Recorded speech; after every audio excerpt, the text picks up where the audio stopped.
Welcome to lecture 2. So today we are going to start the interesting topic of a special kind of signal. Of course, everything is L2. So let us start by defining the L2 space. So L2 space is basically, I am writing L2 infinity, which means, or L2R, which means that all the functions for which the L2 norm, that is F2, that is finite. So this is a big space in the sense that like there are lots of functions which are the square integrable or which is having finite energy. Those belong to this particular space. But this is a bigger space. In the theory of Fourier transform, we discussed about this space. But right now in digital communication, we want to like concentrate in a subspace of this space, which we will call as the space of band limited signals. Actually, in analog communication also you worked with this band limited signal space, but in digital communication we will go one step beyond. We will talk about some approximately band limited and approximately time limited signal. But before going there, let us talk about this band limited signal space. So which is same in analog communication as well. So band limited signal space, there is a good name of this band limited signal space, which is called the Pali-Wiener space. So these are these two people. Pali, he actually died very young at the age of 24 or something. He was a undergraduate student that time in MIT. Wiener was his friend, so they used to work together and they developed some theory of like Fourier analysis, Fourier transform in the complex plane. So this space. So how do I define this band limited signal space? Let us define this like this. So suppose H or B. B. So B is a space of some functions f, ft, such that the support of the Fourier transform of ft. So I can write this as the Fourier transform of f. That will be limited. So let us write this to be some minus w by 2 to w by 2. So what is the bandwidth? Bandwidth is basically w by 2. That is how we define bandwidth in like electrical engineering. So here the band is basically like this. So the existence of the function is within this band. The spectrum will look like, it can be anything. It can be anything, the say amplitude spectrum. So if it is asymmetric, we know that some signal may be complex signal. So ft can be any complex valued function. So ft can be any function from real to the complex. Okay. For real signal, of course, the spectrum will be symmetric, the amplitude spectrum. So it will be a symmetric function, suppose this kind of function. So this band limited signal space or Pali-Wiener space, this is a peculiar subspace of the L2 space. So what we want to do, so there are some interesting observations which we will make, and for the first 3-4 lectures we will basically discuss all the properties of this Pali-Wiener space. But first, the very first point, we want to develop the theory of sampling. So you must have done like read sampling in digital electronics. However, nevertheless, we want to do sampling in a more rigorous and mathematical way when we are talking about band limited signal. And I want to basically show you that this sampling is nothing but a particular kind of Fourier series where the orthogonal basis functions are not complex exponential but something else. So this is sampling is nothing but, a sampling theorem is nothing but a different kind of Fourier series representation. Fourier series is coordinate representation, right? So if you have a orthonormal or orthogonal basis functions, then how you are defining the sample points. That is all about Fourier series. So our sampling will be a special type of Fourier series.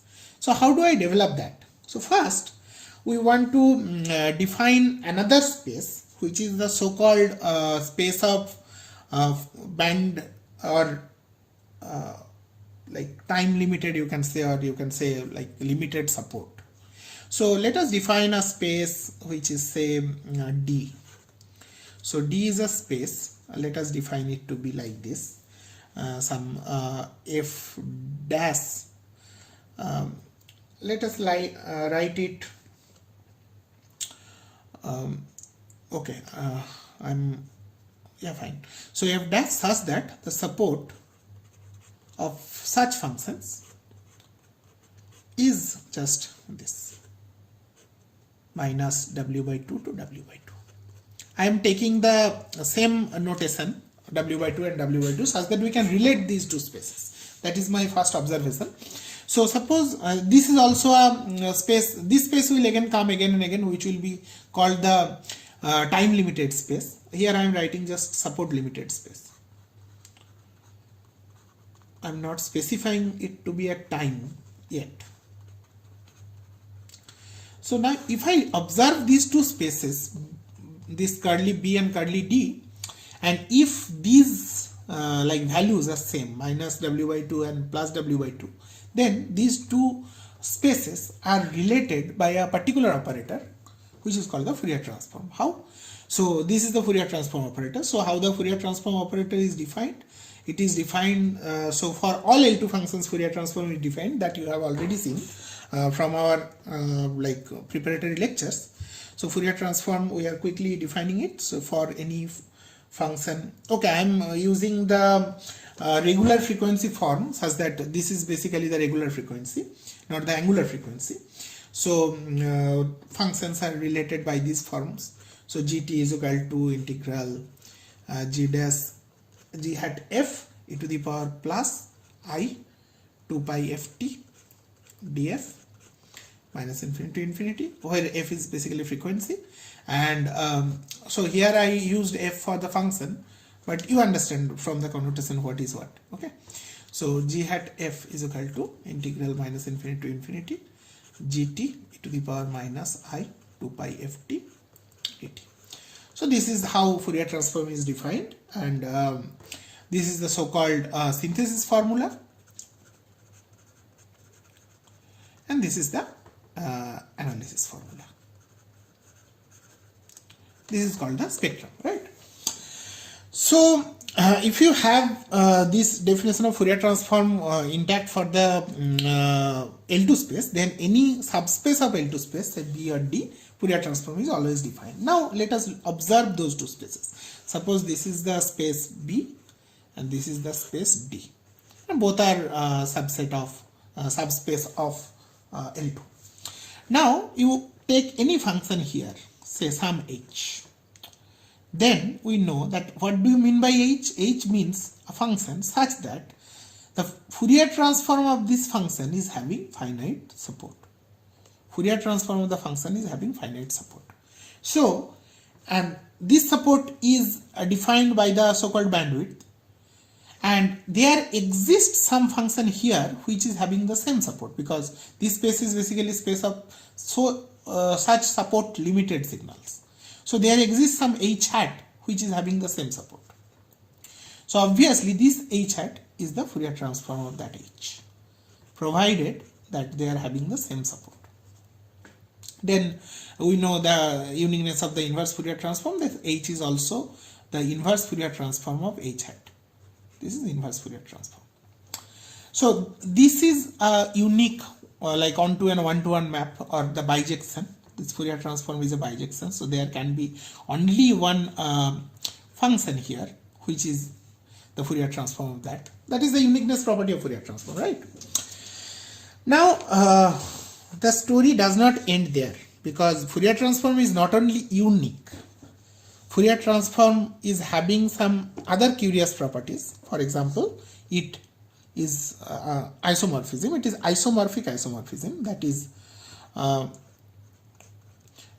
isometric, sorry. It is isometric isomorphism, that is, it preserves the geometry. Isomorphism. So it preserves the geometry. Geometry means the Hilbert space geometry. Preserves geometry. So Hilbert space is equipped with inner product, you know, right? Inner product and norm is obviously there. So the inner product and norm, they are preserved under the Fourier transform. What is that theorem called? The Parseval and Blancherel's theorem, right? So if you just take these two spaces again, so if you take any like signal in B, curly B, like H, and if you take Fourier transform, you know the norm of H is equal to norm of H hat. So when I define the Fourier transform using the T and F notation, not the omega, then there is no factor of 1 by 2 pi. Otherwise, if you take the omega notation, you have to take that factor of 1 by 2 pi into consideration while talking about this Blancherel and Parseval theorem. So we know that Fourier transform preserves geometry. So for any signal H belonging to beta, and if the corresponding Fourier transform of H is H hat, that will belong to D, then this like preservation of norm says that H norm 2 will be equal to H hat the norm 2. Similarly, the inner product is also preserved, that if there is G and H in B such that G hat and H hat are in D, then the inner product of G and H will be equal to the inner product of G hat and H hat when they are related by the Fourier transform. Now we got this interesting geometrical interpretation. So what now we will do, we will try to see the functions in this D space, which is the support limited signal space. So this space D, where you have the support limitation, so you know that for any function H here, the function is defined by this support limitation. So support of this function H hat is equal to minus W by 2 W by 2. So the function is not defined outside this band, this minus W2 and W by 2. So this particular function in this space D, what we can do, we can have a Fourier series representation. We can have a orthogonal expansion, and the corresponding like basis function here is essentially, I am taking F to be the free variable, not T, because T I will use in the other space.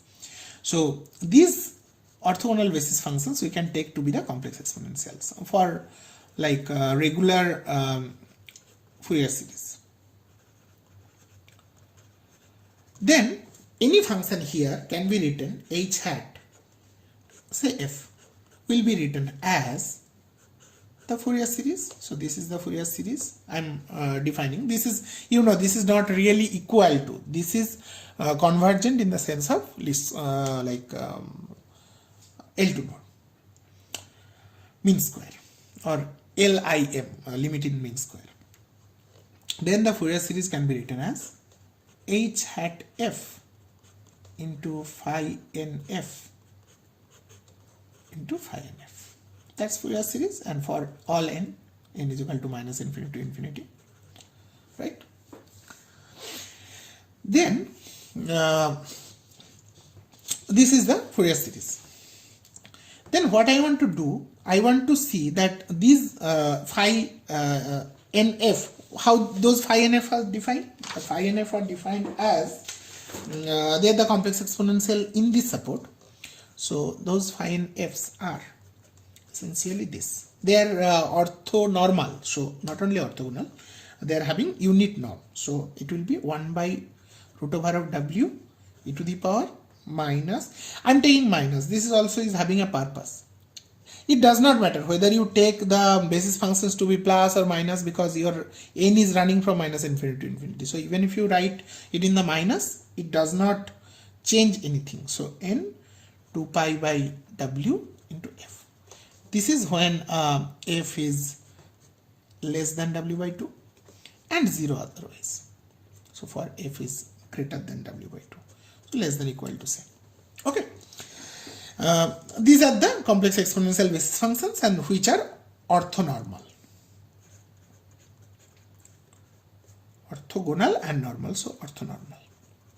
And this norm, like norm is one that is ensured by this factor 1 by root W. right? So the second norm, L2 norm, when you are computing, it will be 1 by W, and the limit will be minus W by 2 to W by 2. This is having the absolute value of unity. So the integral is W, W cancels out, you will get unity 1.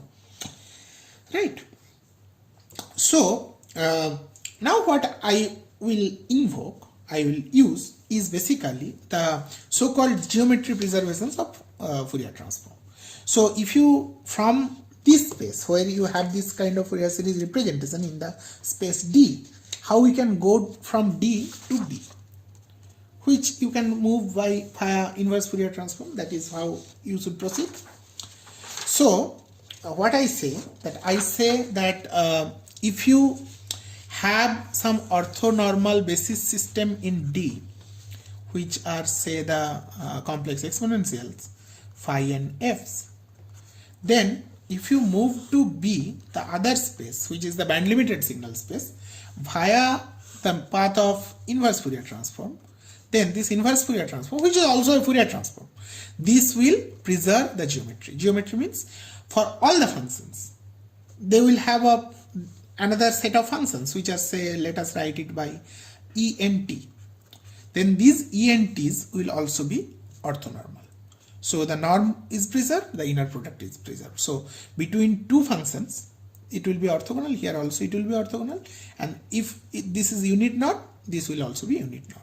So this ENT, which I am writing as the inverse Fourier transform of phi and f, and which I can write as, say, integral minus infinity to infinity e to the power, what is phi n? Phi n is 1 by root w e to the power minus I n to pi by w f. And this minus infinity to infinity will change, obviously, because the function does not exist outside. So I am multiplying this with the box of minus w by 2 to w by 2. That is the function.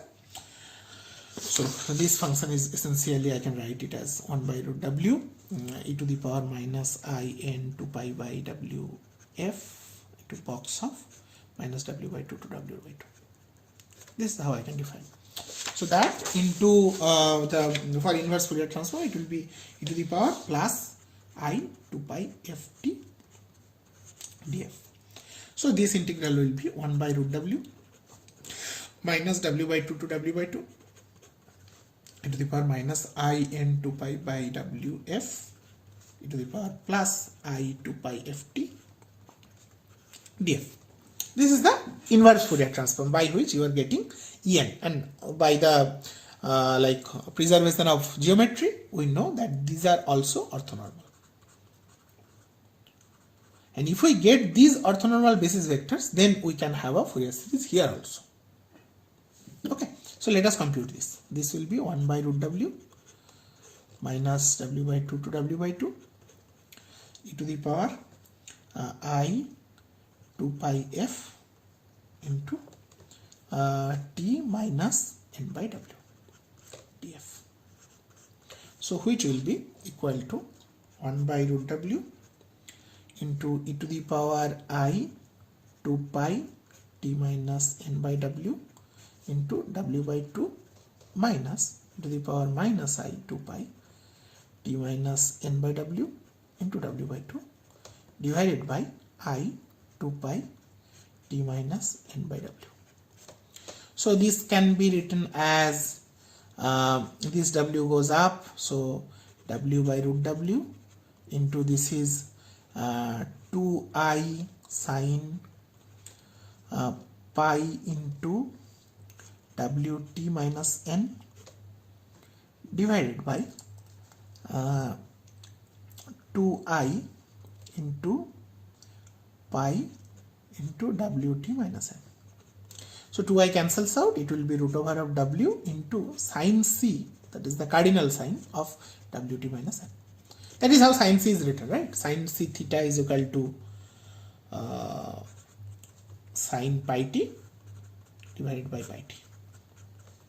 This is how sine c is written. So you are getting the sine c function, the cardinal sign function, as the orthonormal basis function set. So for every n, it will get a different sign c. So how does it look like in the time domain? It will look like, what is the time? It will look like, so for different n, so if you plot it, so this is t, so for every t is equal to n by w, you will get a different sign c. So here you will get a sign c like this,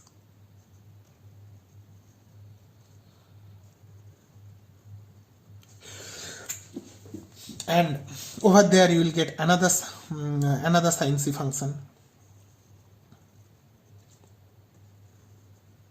and you can check it that they will be orthonormal. Okay, so we get ENT. So if I get ENT like this, then in the space B, what I can do, I can do a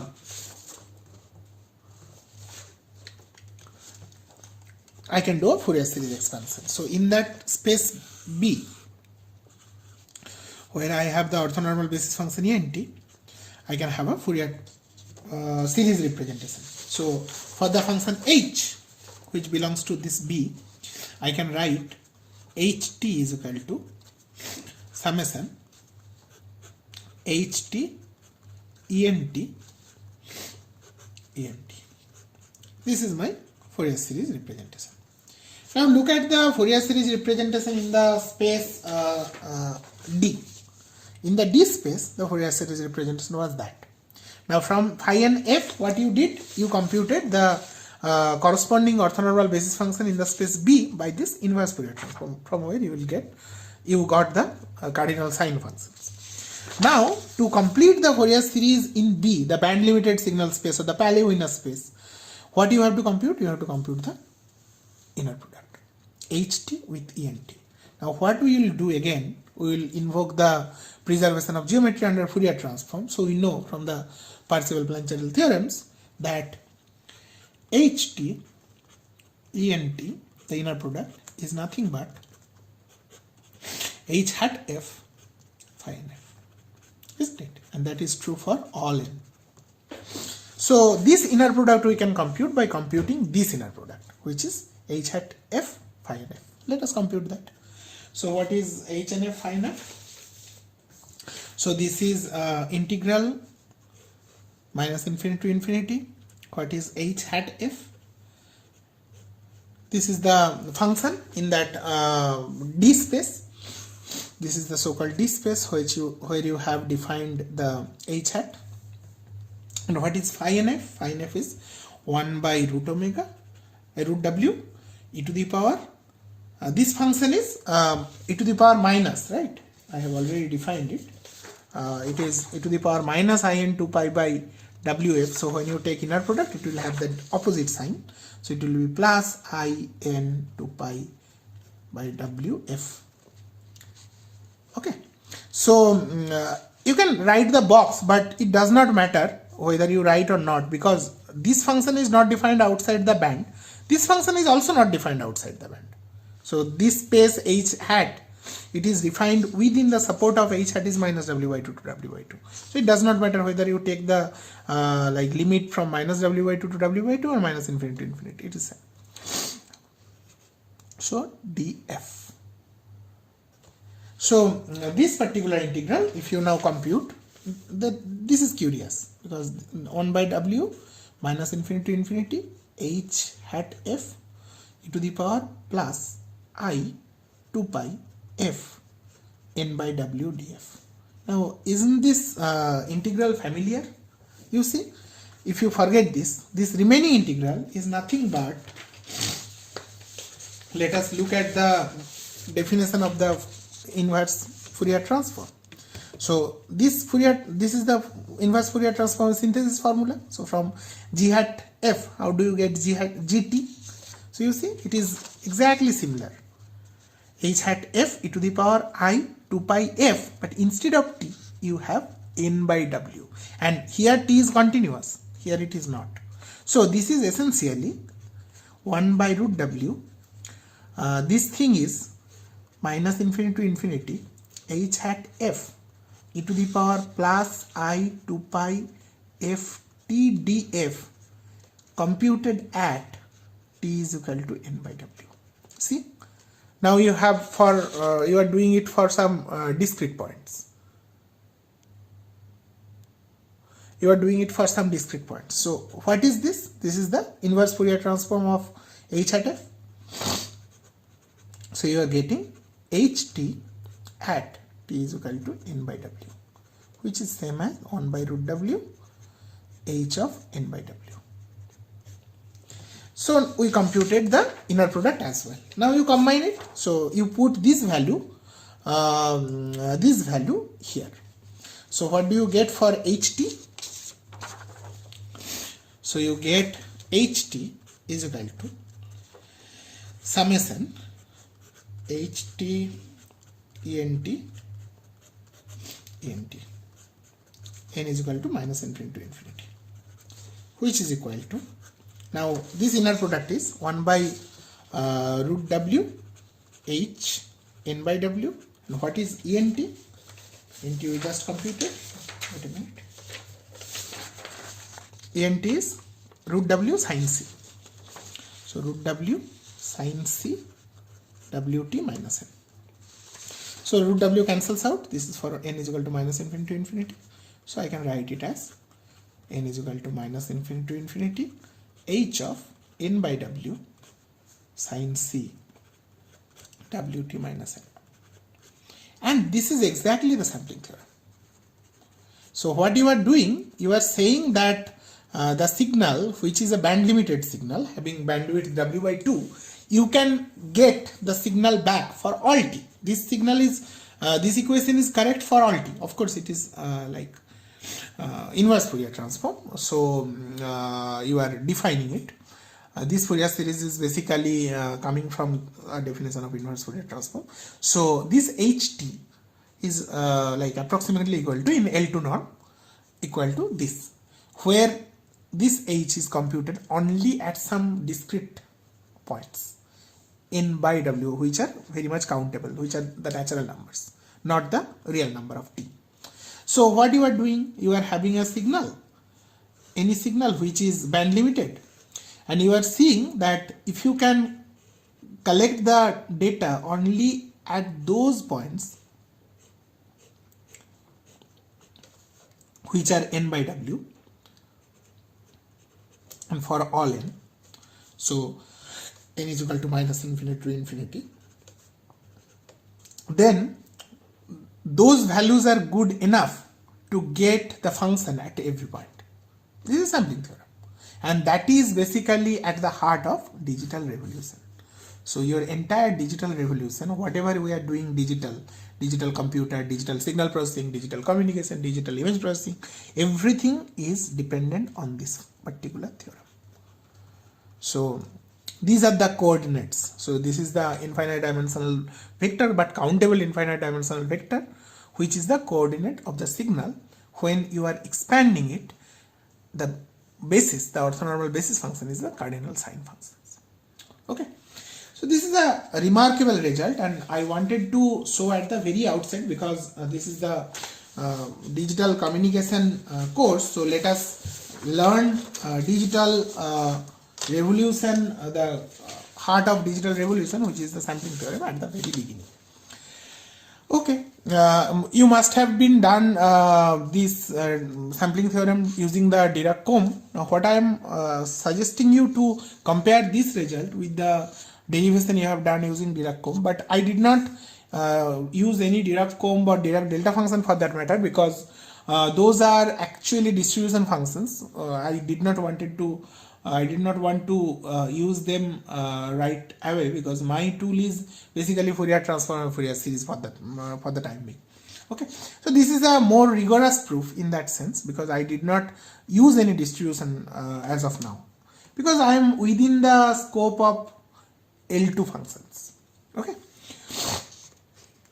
The second interesting result which I want to develop today is that of uncertainty principle. Again, this is another result which relates functions in this space and in that space. But now I will modify this D space a little bit, because here my objective was to connect the two spaces by Fourier transform, if I relax that restriction, if I don't need that isometric isomorphism or bijection restriction via this Fourier transform, then we can have two arbitrary space. One is band limited signal space, another is support limited signal space, which now I will say as time limited signal space. And if they are having different like limits, then how the functions are related to each other and how the concentration problem of the functions they are related, that we want to talk, because the next step after the sampling is basically like this is for the signal, when you are getting a signal and you want to make a digital signal out of it. But in the communication, in the first lecture I told that what we want to do, we want to have a limited time window where I want to send one piece of signal, and that piece of signal will represent some digital signal, some digital signature. Okay, so I want to connect these two space in a broader sense, because here it is strict in the sense that they are related by the Fourier transform. I am relaxing now the restriction. So then those functions will be related not by like very familiar construction like the sampling theorem, rather we will get something called the uncertainty principle, and let us try to understand that thing next, because that will be another interesting point which basically will drive us towards discussing some other bases as well, apart from these complex exponential and sine C, cardinal C bases. And for understanding digital communication, those basis functions will be even more suitable for many applications. For example, like interpolation or extrapolation of signals, filtering, noise analysis, etc. etc. Okay. So let us move towards the so-called uncertainty principle. Now, this uncertainty principle is having a like long history. So people tried thinking about Fourier transform. Look, this Fourier series and Fourier transform, these things were old ideas. So they were developed at least 200 years ago, like the theory got developed. But the problem with 19th century mathematicians is that they restricted Fourier. They could not basically combine Fourier series with Fourier transform. They thought that Fourier series is for a different kind of signals. It is for those finite support signal, or we can extend this to periodic signals. Finite support signal and periodic signal are basically again isomorphic, because if you can visualize a periodic signal to be a signal over the unit circle, and unit circle you can map to a finite support, right? That is modulo 2 pi. However, Fourier transform is defined for L1 function initially. Then this Plancherel, he developed the L2 theory. So right now we know that how to get Fourier transform for L2 functions. But these two are two different kind of domains. They are not directly related. What Norbert Wiener, the genius of Norbert Wiener did, he basically developed the combined theory of the so-called integrated spectrum. I am not going right now into integrated spectrum, but it will come again. So this uncertainty principle, this again it came historically in the physics domain. So we know uncertainty principle as Heisenberg's uncertainty principle.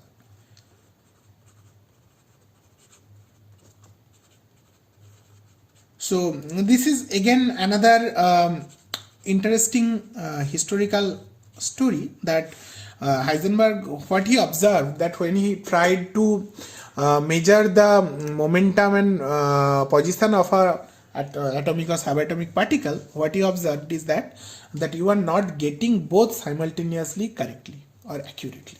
So from an experimental point of view, he suggested that you cannot get both both location and momentum with arbitrary accuracy.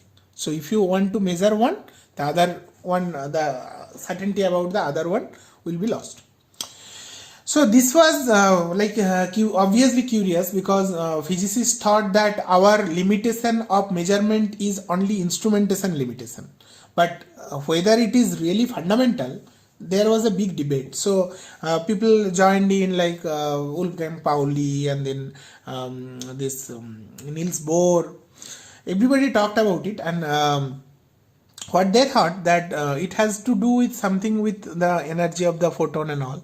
So when you want to measure something, the photon will fall and it is having some energy, so that energy will give the momentum to the particle which you are trying to observe. So the photon's energy is basically transferred, or photon's momentum is basically transferred, and that is disturbing the momentum of the particle. That's why you cannot measure the momentum properly.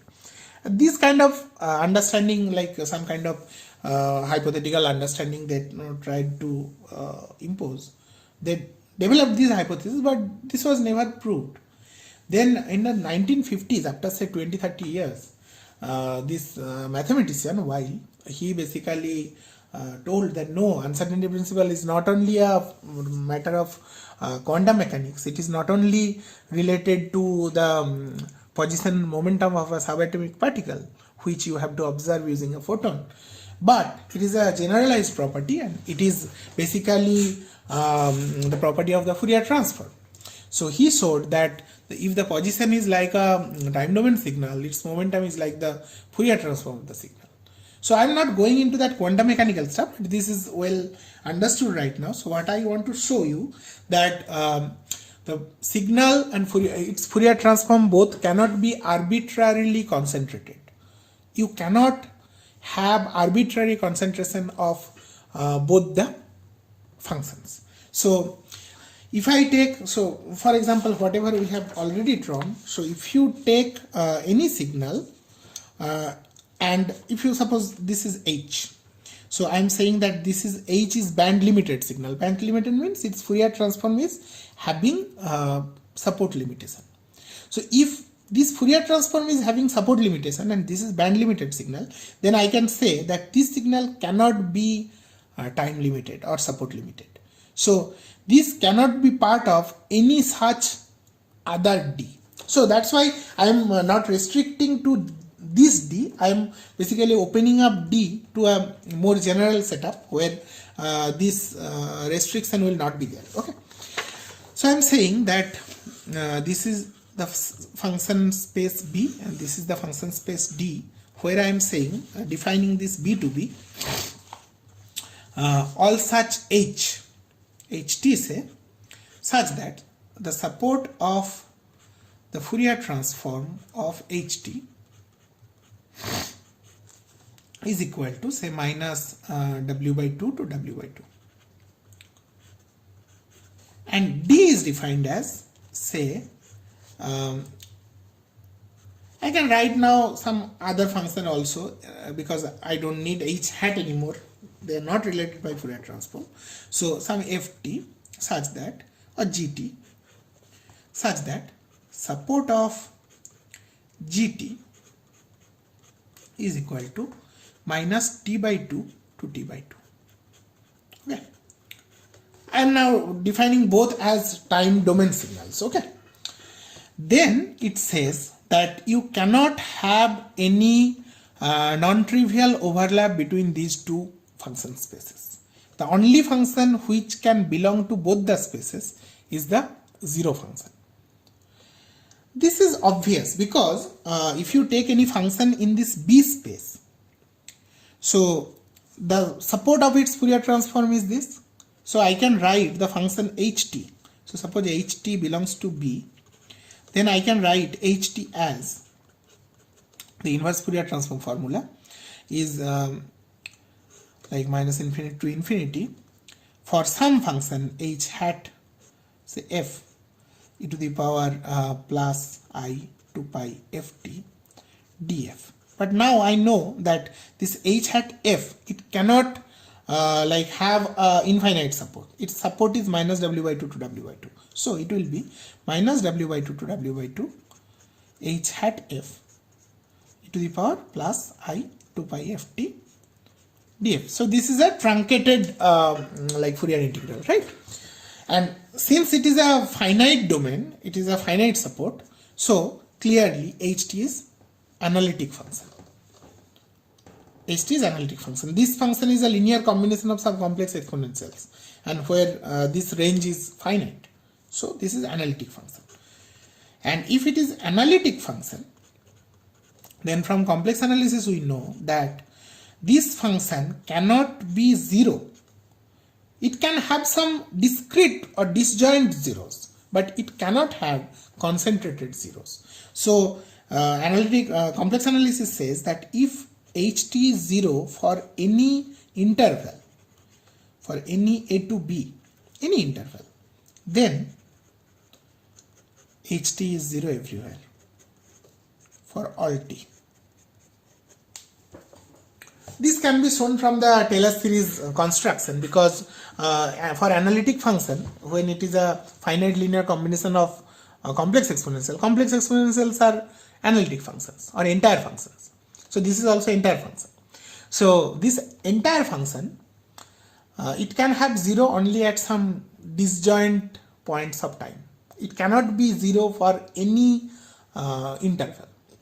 And if you want to have this ht a finite support signal, finite support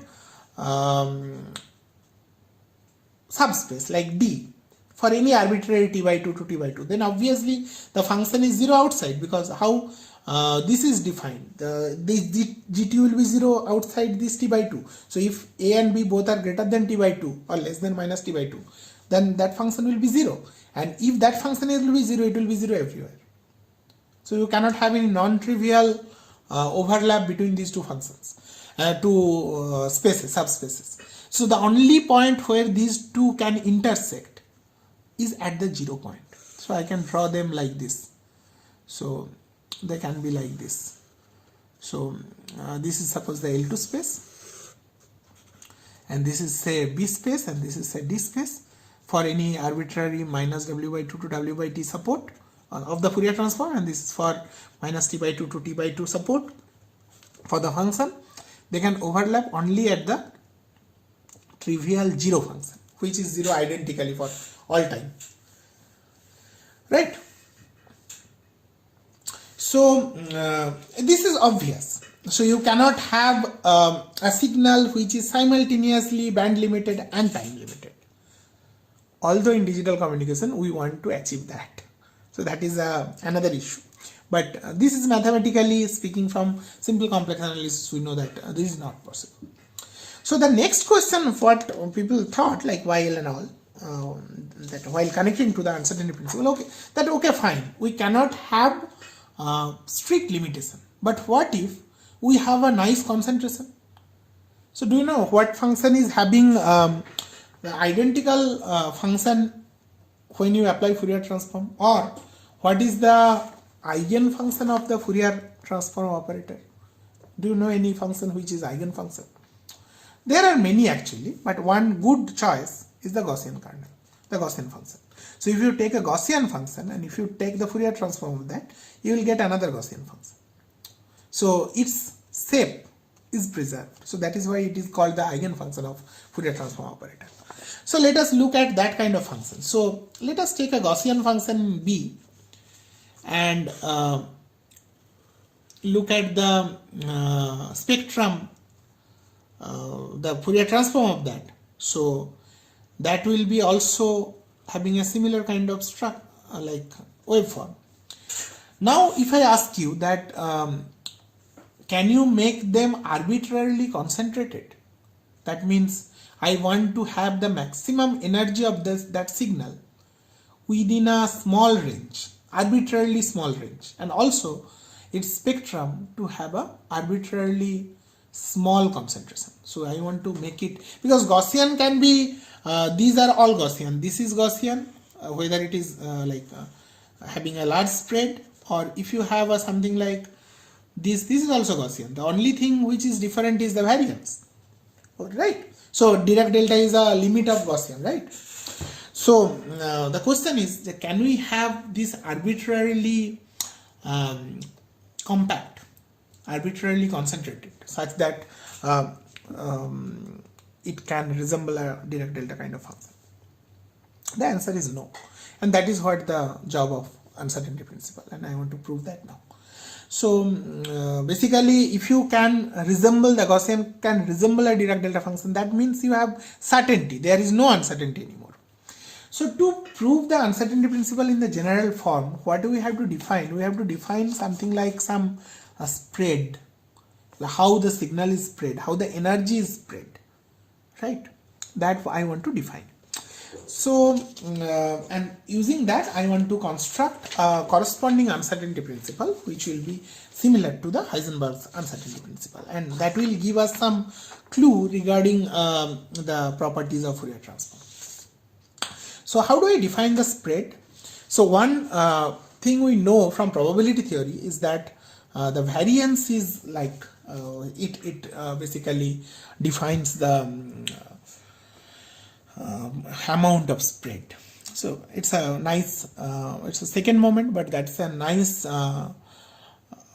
like characteristic function for constructing or for denoting spread of a particular distribution, right? So for any function which is like the function can be, it may not be Gaussian kind, it can be any kind, but what I want to do, I want to construct something like a probability density function using the function itself and its Fourier transform, and then using that I want to construct the variance or spread of the particular function in time and in frequency. So this is the construction is kind of ad hoc in the sense that these signals, these are not random signals. These are deterministic signals, but what I am trying to construct, I am not trying to construct any randomness as of now, but I am trying to construct some probability density functions using these functions. So you know that randomness, the variable is random, but not the density function or distribution functions. They are not random, they are deterministic functions. So what I am trying to construct, I am trying to construct some probability density function kind of function using these ht and h hat t, etc. Okay, so let us see that. So one thing to notice, suppose your functions are ft and its Fourier transform is f hat. I can move to omega also, that will give us some like easy derivation, at least in this uncertainty principle proof. So how they are related? They are connected by the Fourier transform. So I can quickly write as f hat omega is equal to integral ft e to the power minus I omega t dt, and ft is equal to, now I have to take this 1 by 2 pi minus infinity to infinity f hat omega e to the power plus I omega t d omega. These are the two relationships.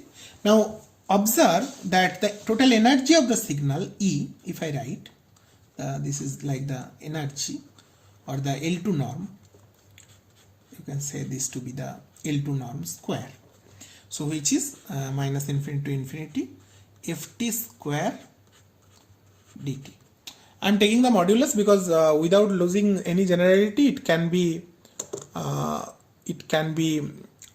complex also.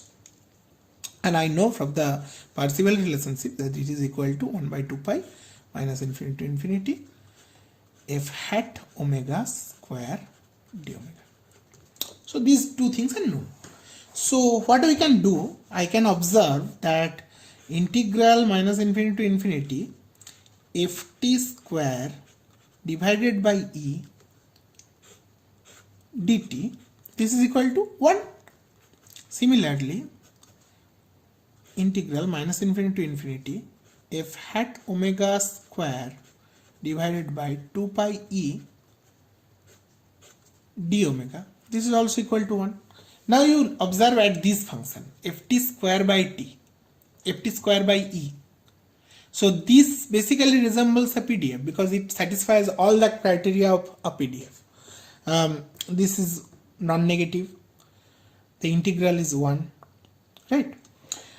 Similarly, f hat omega modulus square by 2 pi, this also resembles like a, and these are real valued function because you are taking modulus square, it is also modulus square. So ft and f hat t, they can be complex valued, but when you are taking modulus square, that is becoming a positive non-negative real valued function, and integral is 1. So this and this, they resembles PDFs. So what I can say that let us define the time spread to be the corresponding variance. So d square is equal to integral minus infinity to infinity t square ft modulus square by e dt. This I am defining to be the time spread. Now look at this. What I am thinking that the entire signal is concentrated around time t is equal to 0. So the mean value of the function is basically at t is equal to 0. Now this is without loss of any generality, because we know that there is nothing called t is equal to 0 in the absolute sense. So for any science, you can choose your t is equal to 0 arbitrarily. So whenever you are doing the experiment, whenever your oscilloscope is showing some point to be time t is equal to 0, that is time t is equal to 0. So there is no need to write t minus t0 square, etc. We can take the integral t ft square by e dt to be 0 without loss of generality. This is the mean value basically. You can shift it. Similarly, this is the time spread. I can take the frequency spread also. So let us write using the capital T to be minus infinity to infinity omega square f hat omega square by 2 pi e d omega. In the same way, I am taking the mean value to be omega is equal to 0. Now here the rationale is, the justification is, there can be, it is possible that there can be some omega is equal to 0 component, but that is basically DC, and DC is basically some like base level of the signal. So you can always block the DC to have the every information of the signal intact. Well, signal basically is the fluctuation of the signal which we are interested in. So you can block the DC, and so again without loss of generality we can assume the mean value to be 0. Omega 0 is equal to 0. So with these two two definitions, now I want to show you that this d into capital D, this cannot be made arbitrarily small. So I want to show you the modified uncertainty principle, and that modified uncertainty principle will be, it will be greater than some constant, and I will show you this. So you cannot make both of them arbitrarily small. So what I want to do, I want to take this is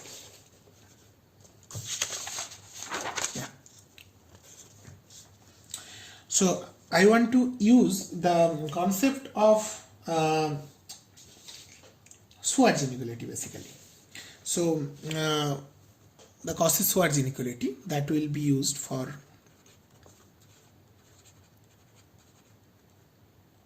Schwarz inequality will be used for developing this inequality, the uncertainty principle inequality.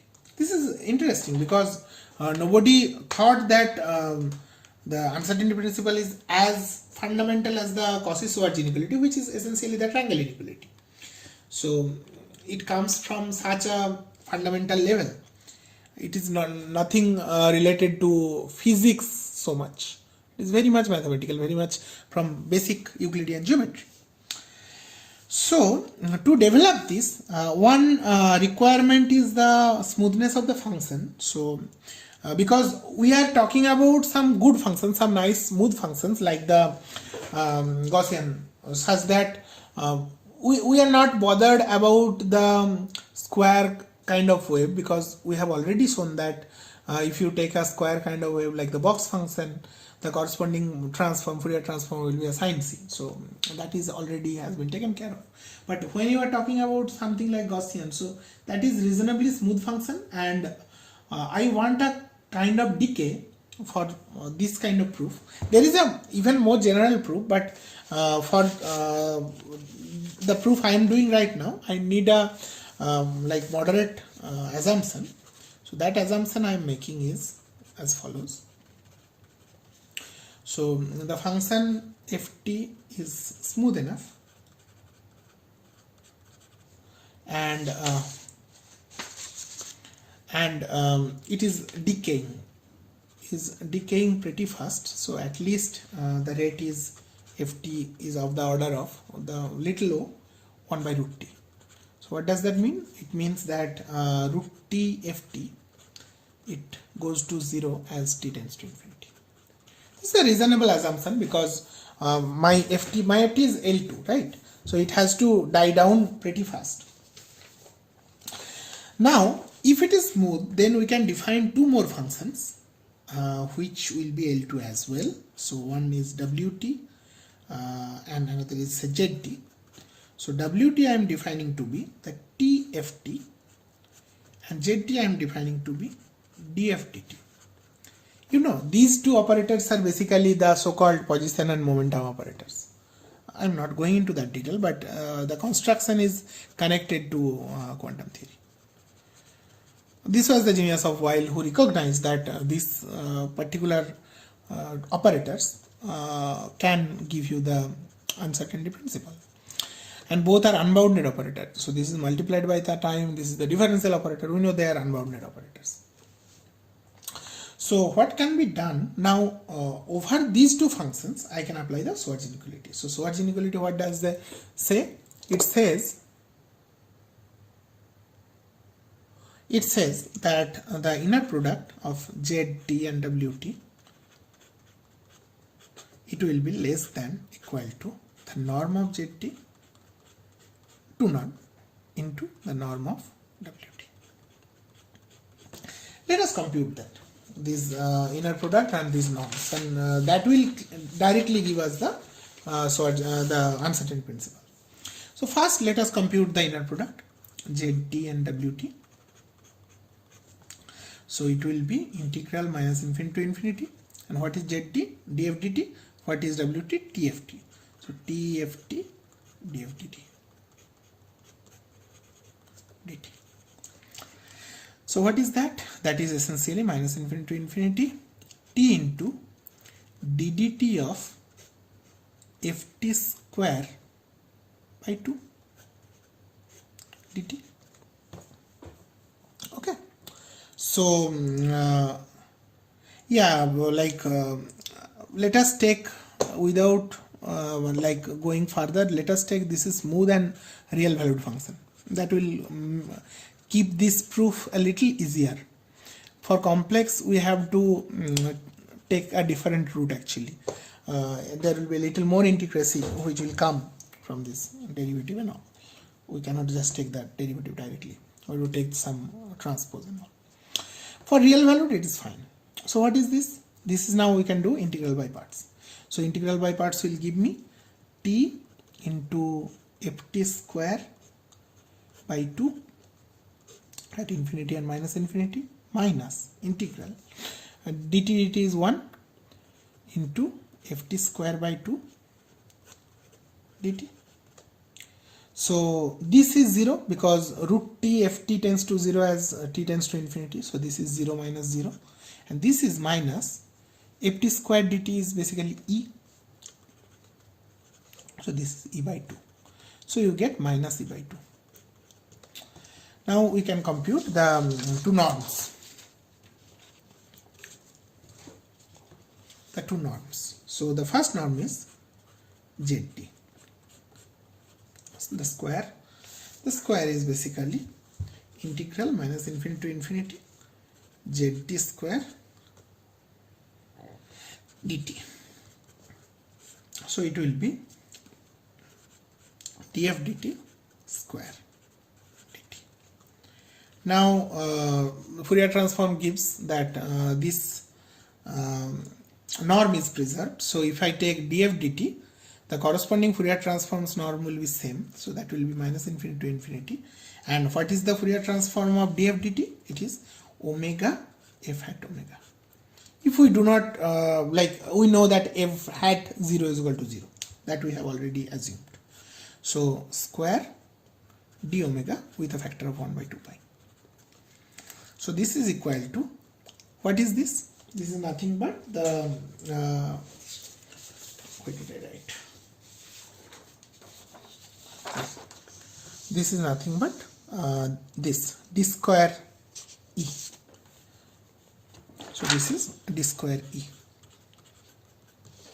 Now what is the norm of the other function wt? It will be t square ft square dt. This is straight away I am getting d square e. So now apply the Schwarz inequality. So Schwarz inequality is, take this square, so this square will be fit in. So inner product of zt and wt square will be less than equal to zt square into wt square. So what is the inner product? Inner product is minus e by 2. So this is e square by 4 is less than equal to d square e square. So clearly we will get d square is greater than equal to 1 by 4, or dd is greater than equal to half. So this is our uncertainty principle. So you cannot enforce the concentration of both the signal of the signal and its Fourier transform arbitrarily small. This is the uncertainty principle, and you can see how this is related. So if the spread of d is say 1 millisecond, which is a typical spread of digital communication signal, or say 30 millisecond or something like that, then what will be the spread of capital D? It has to be greater than equal to, so if small d is equal to say 1 millisecond, then capital D has to be greater than equal to half 1 by 2 d basically. So that is equal to 1 by 2 kilohertz, which is 500 hertz. So you cannot have the frequency, the spectral spread less than 500 hertz. So this is remarkable because this gives us some limit on what band and how much band and how much time window we can get for sending our digital signal. So with this I am completing lecture 2 today. Next we'll talk more about this Paley-Wiener space and this band limitation and time limitation and how much approximation we can do, and then we can go to the dimensionality theorem and this Kolmogorov's epsilon entropy, because those will be the crusk of digital communication. So wait for the next couple of lectures. Okay, bye.